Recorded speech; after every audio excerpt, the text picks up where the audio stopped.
Good afternoon, everybody, and welcome back to the channel. So it's a beautiful Sunday afternoon here in October, and the basement has set here and it is cured out. It's been sitting here for a good week now. So I'm going to go ahead and I'm going to get started on the foundation sealer for the outside. This is going to seal the moisture out of the concrete. So we got some APOC professional protection sealer here. You can get this at Lowe's. It is black, and we're gonna roll this on. So I'm gonna probably give this 2 to 3 coats at least. We'll see how it looks after the second coat, and if I feel like we need a third, we'll go ahead and put a third on. So we're just gonna use regular paint rollers and rollers. But before I get started, I need to go along the bottom and I need to sweep off the footing so there's no dust to get your roller in when you go down there. And then I'll have to go along with a chalk line like this, chalk box, whatever you want to call it. And I'll measure 16 inches down from the top, and we will strike a line, and then we won't go any higher than that, because then we don't have, you know, uneven black all the way around. We got something to stop at so we can keep it nice and uniform all the way around. Eventually we're probably going to paint the rest of what's sticking out to match the house, because the house actually has black accents, so I think it's going to look good to paint that like a dark gray or even a black. So we'll see what happens. This stuff, I'm not sure what it'll do being exposed to the sun. It might crack a little bit or something like that, so we're going to stay that 16 down, and then we'll just paint the rest. You could go all the way to the top with it if you wanted to, but I don't see no need to do that because that's not going to be buried. So let's get started and see how it turns out. And then once we get that done, we can go through, we can put some insulation board up, and then we can start some backfill. So being this is a modular home, the crane has to set right here somewhere in this area through here, and we'll bring the house sections up beside him over there along the driveway. He'll pick it up, swing it around, and set it on the foundation. So we don't want to get this grade filled up yet. That's why we're only going to fill it to virgin ground. So we'll probably only go 4 foot up with our insulation board for now, and then once we can fill the rest in, then we'll put our other layer of insulation board and we'll bring the rest of our backfill. But we will go all the way up to the 16 with the sealer for right now. And then that's done and out of the way. I'm just going to go along here with this one of these old style whisk brooms. Straw broom, whatever you want to call it. Nice thing about this broom is when you're done at the job for the day, you just get on it and fly away.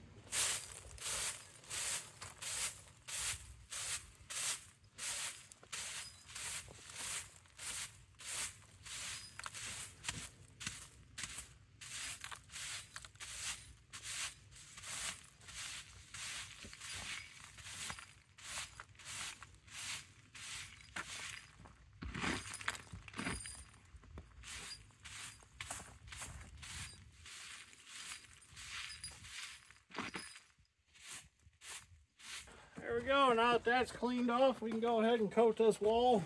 We get a roller down there. We won't get chunks of concrete on it and stuff like that. Well, since I'm working alone, I needed a way to hold my chalk line. So I thought, what could I do? I don't really want to drill holes and put tap cons in to hook the loop of the chalk line on. So I thought, you know what? I'll go get Micro Richard out, and I'll just hook the loop of the chalk line on his hook on the back of the quick coupler. Got him in position. Now we can stretch and snap our line.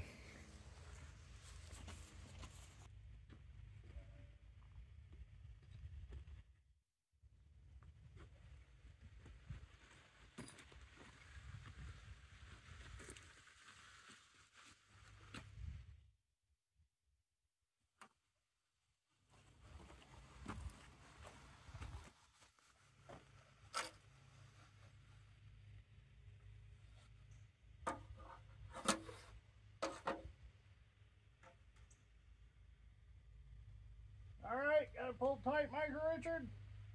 Ready?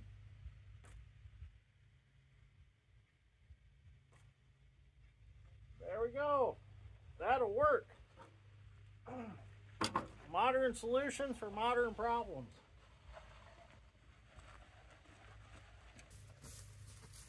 So for the viewers that have asked if the 17 was a want or a necessity, it's starting to become a necessity. It's like having a prehensile tail. You know how a monkey can grab things with his tail? Well, the 17's kind of like the tail that I can grab stuff with and use it for holding things. So that thing's becoming very handy. So, all right, let's get rolling some sealer on. I'm gonna get started here. Put some gloves on just because I don't want this stuff on my hands.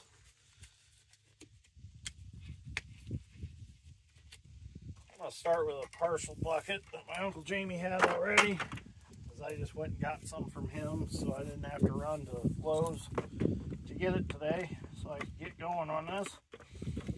I get my roller good and slimed up with it, and I'm just gonna start here at the top. You know, my roller's not rolling the best. There it goes. Just gonna start working that around just like so. Get it on there. Don't be shy with it. Get it good and thick. Might not need this handle on this roller. Just work it up to that line like so. Just like that.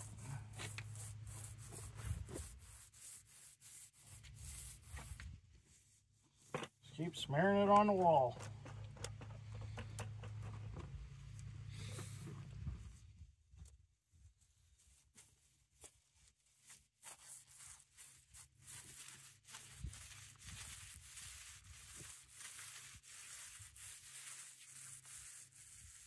You want to go slower, if not, it throws it at you.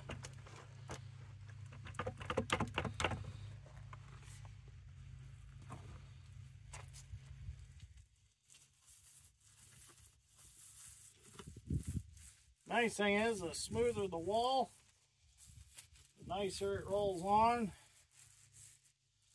and less pits to fill in. But you're going to have pits regardless.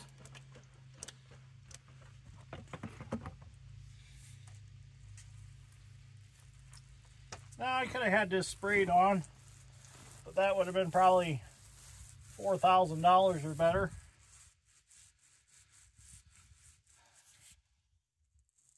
I'm not going to be perfect on that line. I just don't want to go over that line. I know that there's going to be some landscaping gravel and stuff, so, you know, I wanted a line to stop at. If I go over just a touch, it's no big deal because it'll still get covered. But you got to have a line at some point.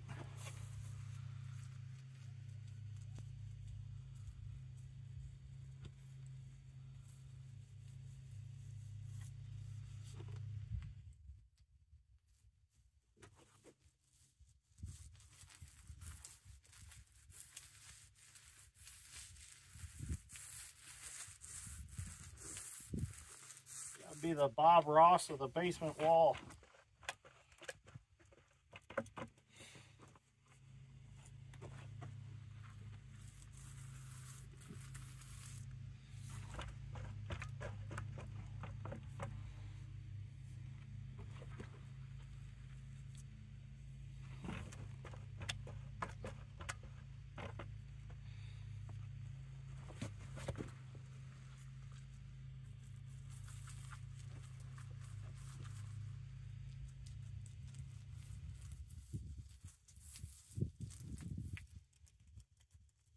Filling anywhere the ties came through, get them good and goobered up.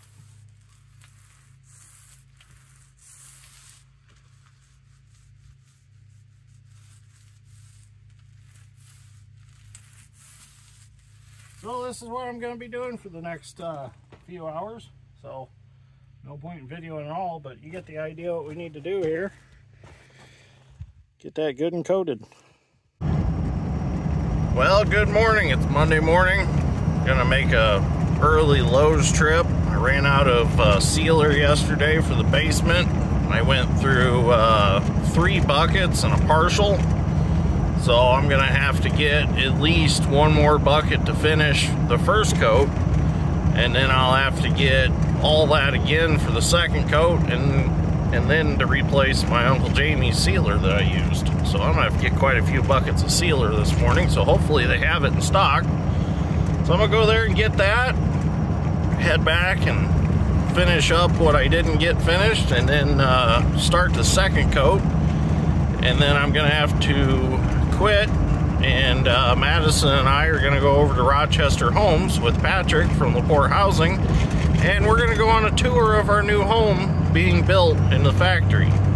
So I don't know if I can video in there, but I will take some pictures and throw them in a video so you can kind of see the house and see at what stage it's in and things like that. So let's get to Plymouth, get our sealer, get back to rolling that stuff on. I got back from my Lowe's trip. I got 8 buckets of this stuff. So it's a little over $48 a bucket. But it goes quite a long ways, because that's 3 buckets got me up to right here. So if I would have had a half a bucket, I could have probably finished up last night. So it covers pretty good, but I'm gonna have to definitely put a second coat on there. I don't think a third coat's necessary, but a second coat definitely is. So I'm gonna get some of this mixed up and get at it again. This stuff is kind of like a driveway seal coat, kinda.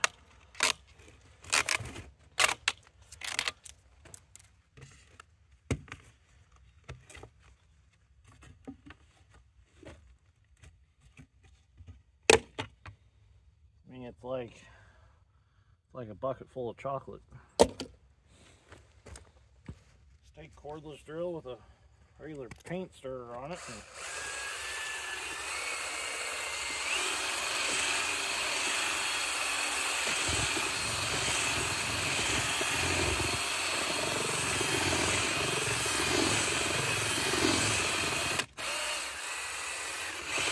Oh, darn it.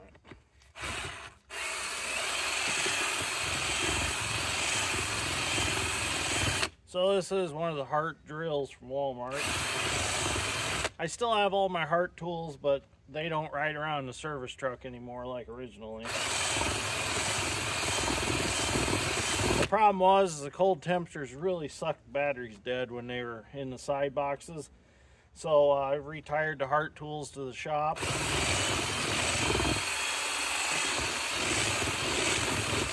And I went all Milwaukee in the service truck. These drill chucks, these days these drill chucks, I don't know about them. It seems like all of them are kind of have a lot to be desired.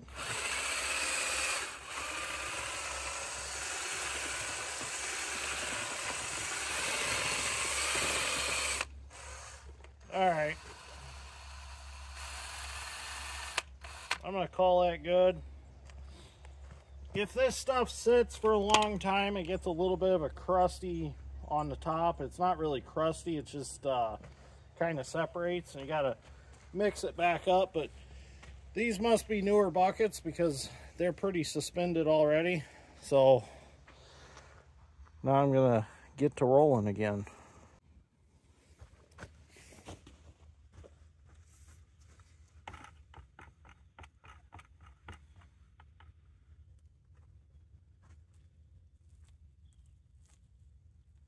Seems like when it's a little bit colder in the mornings, this stuff works pretty nice. When it gets a little bit warmer, it gets a little runny, but still not too bad. Trying to follow that line along there. I went ahead and I used a pencil around this.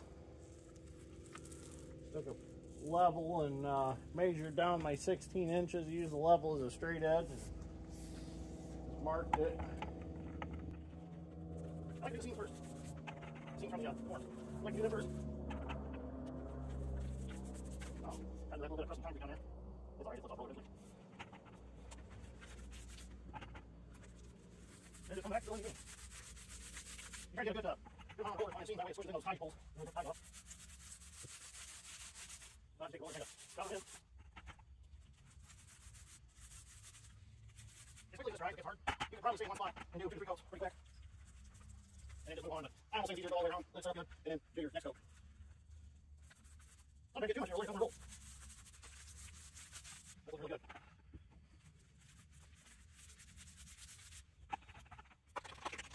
I'm going to get a good amount across the bottom there, put him, seal it up pretty good. Move it up there, that's right. Don't take a second coat, take a first coat for sure. Alright, I'll continue on around. So the walls are all done, they're all coated. Went through another 2 buckets of coating.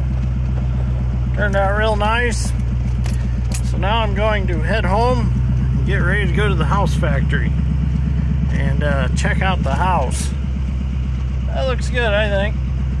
Turned out real nice. Alright, let's go see a house. Well, here it is. This is our house in the factory.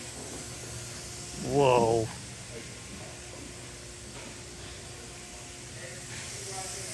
Oh, this is so cool.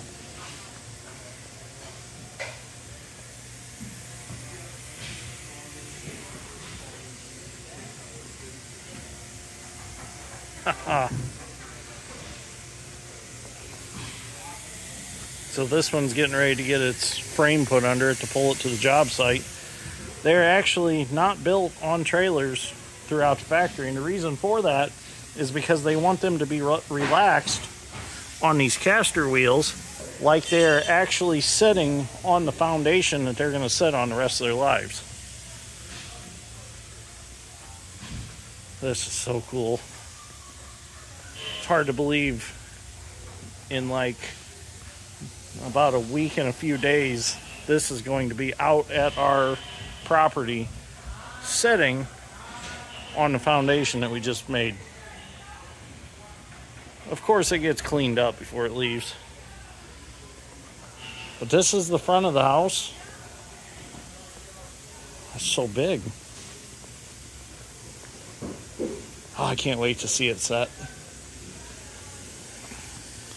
So they'll bring it, they'll flip the roof up, it flips up once, and then it flips up again. And then it gets shingled.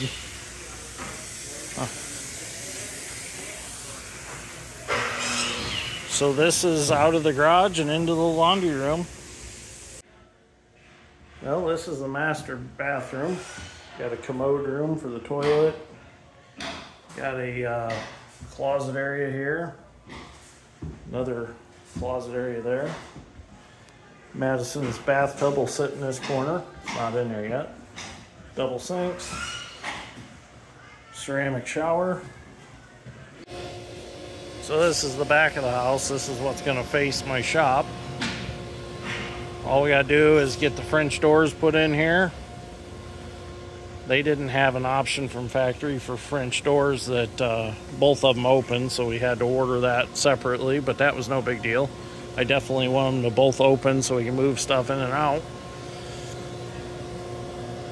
Next step is get it to the property and get it set on the foundation. Oh, I can't wait to get moved in. This place is amazing the way that they build these. They are truly a stick-built home that can be pulled down the road. There's no difference between these and a regular stick-built home. The quality is just absolutely mind-blowing the way that they do it to make them strong. Definitely strongly constructed houses after walking through here.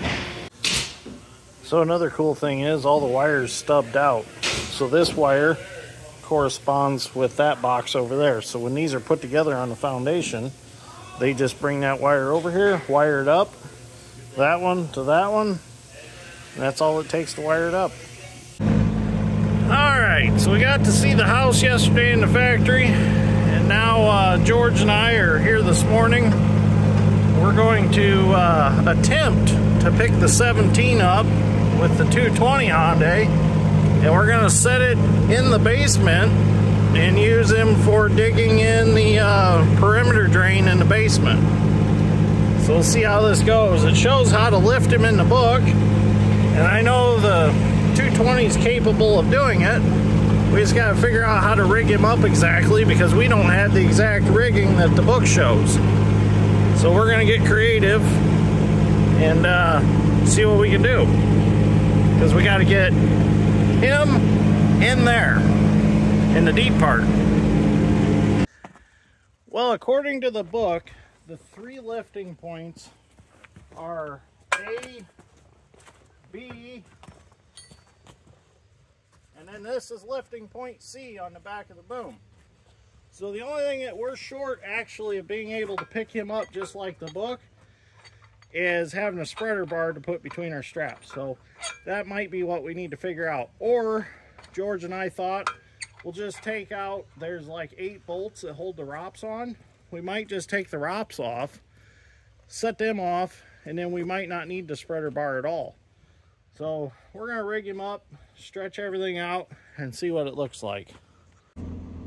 So George came up with an idea. He's like, we really don't need a spreader bar. He said, we got a work brow thumb that's wide enough that it'll spread our straps out so it won't crush anything. Now the question is, will I be able to get close enough, which I should be able to, no problem, to get over the wall to set him down in. So we went ahead and put this strap right to the lifting shackle on the back of the coupler to his boom. These to the blade. We'll lift it and see what happens. Should work, George, I think. I don't see why it won't.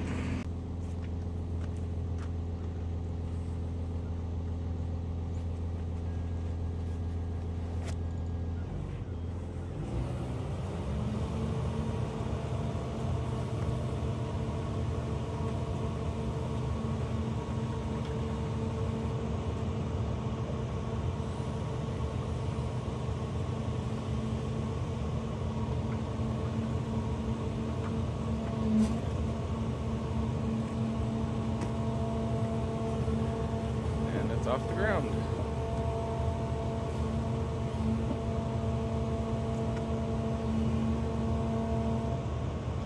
That's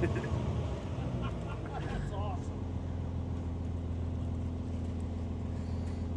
That worked out perfect. You couldn't ask for it to be any better than that. Yeah, we got plenty of strap because those straps are rated for way more a piece than what he weighs. Yeah. All right, we'll set him in a hole. All right, let's put him over the wall.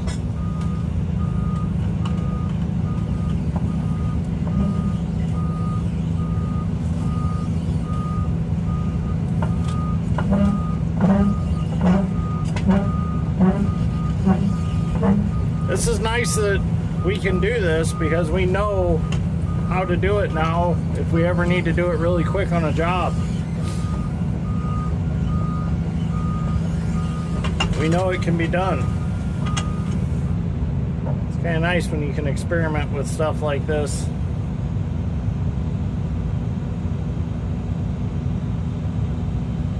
Curl the coupler a little bit to keep him leveled up. No spreader bar needed.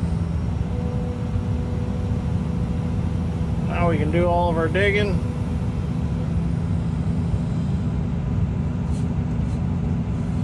Lift him out and save us a lot of shovel work, that's for sure.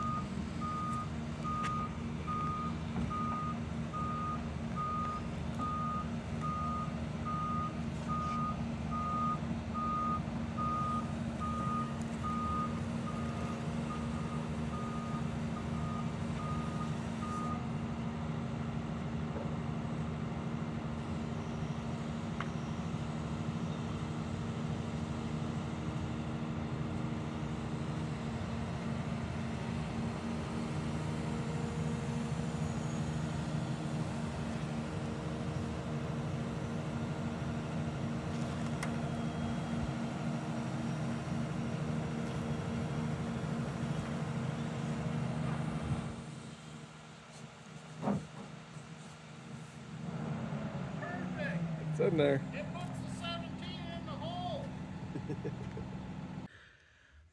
Well, we're going to get our first sump pump pit set here in the corner. It's going to go right over there. And there's actually going to be 2 sump pump pits in this basement. There's going to be one in this corner and one in the opposite corner of this corner. And these will probably never be needed for actual groundwater. They will actually, well, for one thing, it's code to have them with perimeter tile in here. But one of the main reasons is I'm going to put a laundry tub down here just to wash like the dogs, and you know, if I have any art projects going on, I have somewhere I can wash stuff up, and then just have a sump pump to pump it out. So, all right, we're gonna get started.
get that leveled up.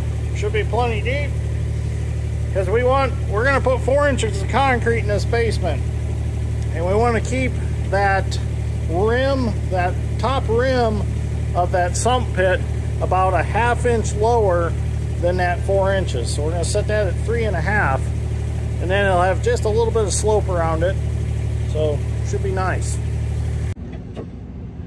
George and I got that pit put in, or roughed in. And then we went ahead and we cleaned the whole basement up. Got all the chunks of concrete from the forms and stuff like that out of there, and the dirt from that pump pit. We're gonna go ahead and just dump that here in the front porch.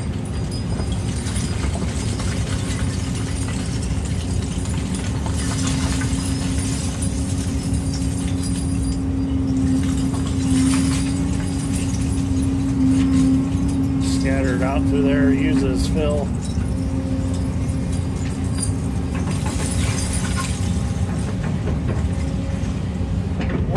To get this tile put in, get the stone put in, and then we're going to start backfilling around the outside.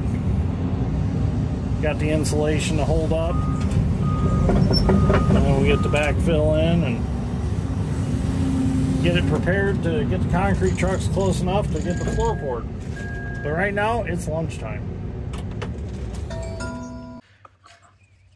Well, we got the tile all put in on that side. Turned out really nice. Got our pea gravel put in. So now we got all that done on that side. We're going to go ahead and show you how we did it on this side. So I'm going to go ahead and prepare the sump pit for that corner. We're going to go ahead. We got to cut the spots out for the tile to go in. Got one right here. Simply cut that one off like so. I'm going to grab my other saw. George, where'd my other saw go? In the bucket. Oh, it's in the bucket.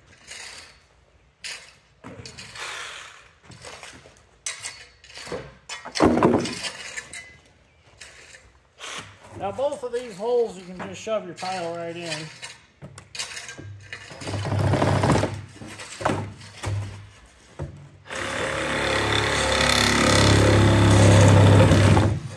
I should have grabbed the hole saw, but I don't have them here yet.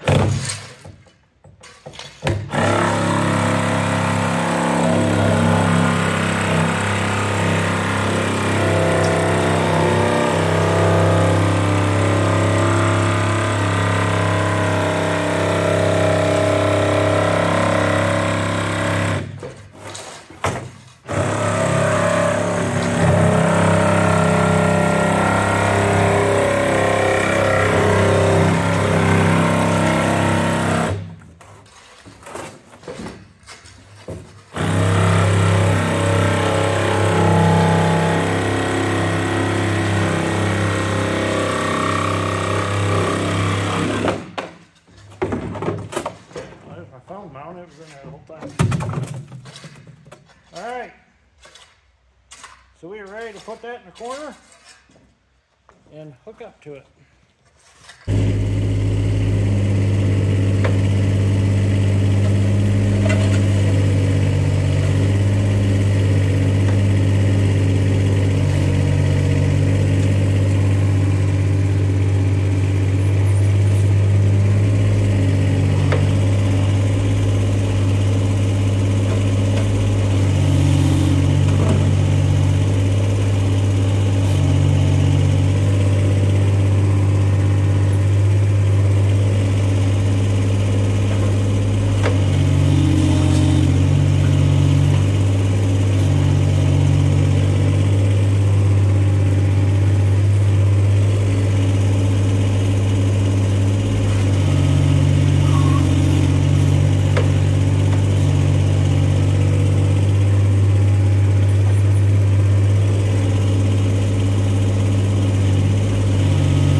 So you probably noticed I only have 2 bucket teeth on the bucket right now, and the reason for this is because the bucket teeth are about 3 inches.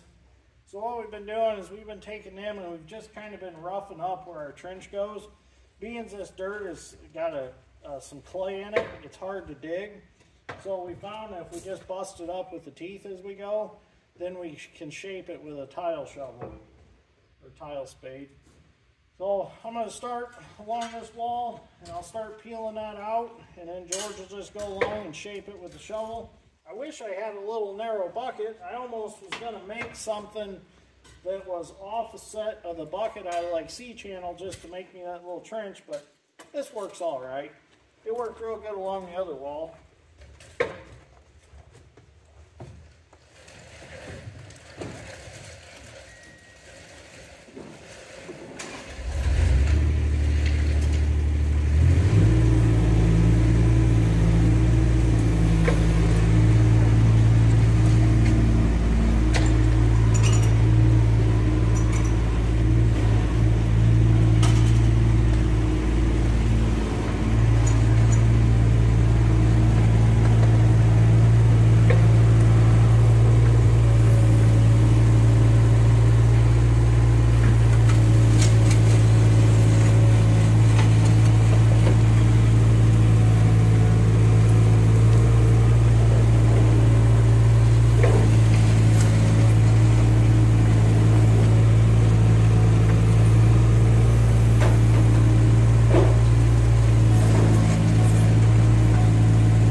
So we got all our trench dug in.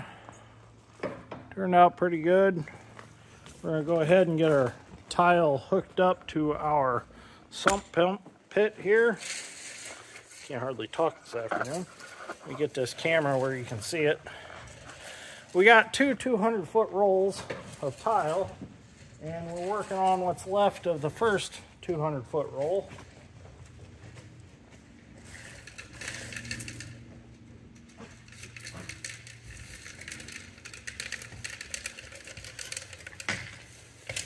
I'm gonna have to cut this off a little bit because the sock's pulled a little. So, little pro tip: when you're doing tile and you're dragging tile, drag tile by the sock so it's always pulling over the tile. We got plenty of tile, so I'm not worried about cutting it off.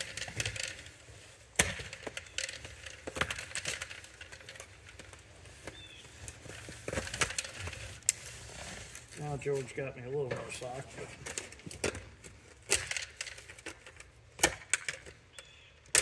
I need my sharp knife that I used to have back when we were tiling. I like the tile knives. Yeah, well, I used to have a nice straight Remington knife, like a knife for skinning deer that I used to carry. Had a nice leather sheath that'd go in on a belt. But Remington discontinued them. I really like that knife. It was nice because you just jab it in a tile and go all the way around with it and cut it just so nice. Yeah, you like the hooks. Fratco used to hand the hook type ones out all the time. Alright, so we got that input in. Now we're going to go on around and start putting our, it's not pea gravel, this is washed 8. It's a little bigger than pea gravel, but it works just fine. So let's get some stone.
Tiles are all in and backfilled, and it's time to lift the mini back out of the basement.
So there we go. Our drain tile is all put in the basement. The 2 sump pump pits are installed, and it's pretty much ready for concrete. We'll probably put a little more pea gravel in there yet, and then some plastic, and then it's ready for concrete. So I'm gonna end this episode right here. We got plenty of video. The next one we do, we'll do some backfill work. We got to haul some dirt in and get it compacted in these porch areas. Get it compacted in the garage area. Now we're only going to come up to virgin ground height for right now until the house is set. Once the house is set, we'll bring it all the way up to our desired height on the foundation. So be a lot of dirt to move to bring this all up to give it a nice slope up to the house. So be a lot of dirt moving. We're going to be probably using the haul truck, the highway truck, the 220. So might even go get the haul wagon from cousin Matt and throw that behind one of the tractors and maybe haul some dirt with it too. So anyways, it's time to quit for the day. It's time to go get some dinner. I'm hungry. I know George is hungry. So thank you for watching. Greatly appreciate it. And if you enjoy this, give me a like and subscribe to see this project the rest of the way through. So thanks for watching.